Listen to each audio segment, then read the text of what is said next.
চাচা মিয়া, তোমরা হলেন ইমাম মানুষ, শুক্রবারের নামাজত খুতবা দেন। সুদ খাওয়া যাবার নয়, ঘুষ খাওয়া যাবার নয়, মানুষের অন্যায় করা যাবার নয়।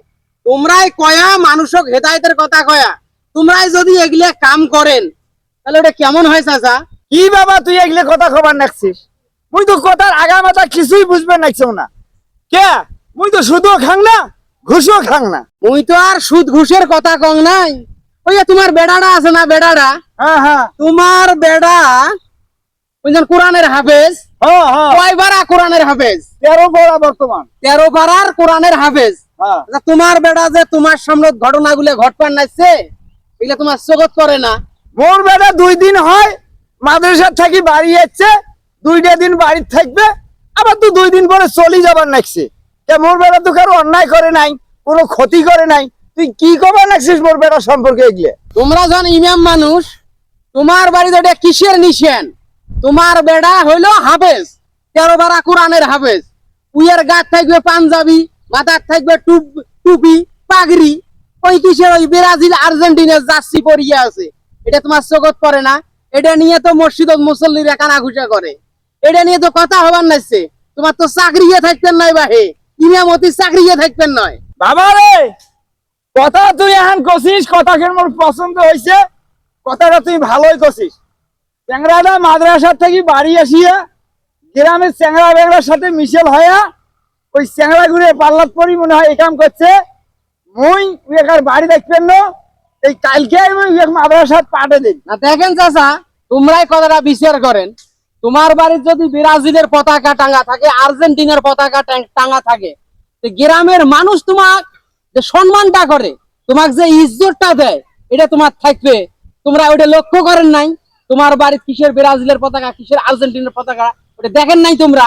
এ বাবা, মুই তো দেখছো এখন পতাকা টাঙ্গা আছে, মুই তো খেলাধুলা সম্পর্কে কিছুই বোঝো না, এই জন্য অতটা কিছু মুই গুরুত্ব দেন নাই। তা মোর বাড়ি দেখান তো পতাকা টাঙাইছে, মুই এলাই যাবার নাইছো, যায় এখন খুলি ফেলবার নাইছো। গ্রামের মানুষে কবার নাইছে। ইমাম সাহেবের বেটা একজন হাফেজ, 13 বারা কোরআনের হাফেজ। ইনশাল্লাহ 2-1 মধ্যে বা 1-1.5 বছরের মধ্যে সম্পূর্ণ কোরআনের হাফেজ হয়ে যাবে। সেই চ্যাংরা আয়োজন করি কেমন করে? এটা তো মোর কথা নয়, মোর মুখের কথা নয়। মানে তোমার সাথে, গ্রামবাসী। হ্যাঁ, তোমার সাথে মোর কোনো শত্রুতেও নাই, জমি নিয়ে কোনো কাজিয়া নাই। গ্রামবাসী তো এলে কবার নাইছে, এটা তো কোয়ারে কথা নাকি কোন চাচা? ঠিক আছে হ্যাঁ? ঠিক আছে, কথা ঠিক। তোমার এখন চাকরিটাই থাকে কিনা এটাই তো সমস্যা।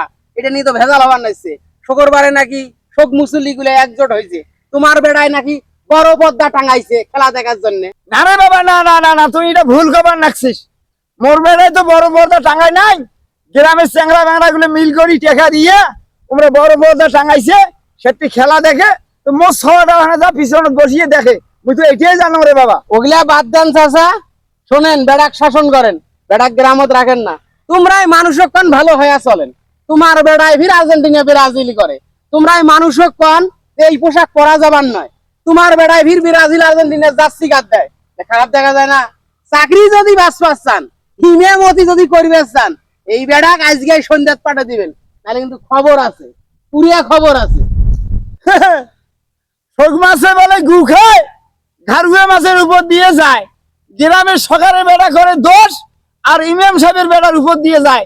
ইমাম সাহেবের বেড়ার বলে বড় দোষ, ইমামের উপর দিয়ে সব চাপে দেয়। এই তো হলো আমার গ্রামের মানুষের কথাবার্তা।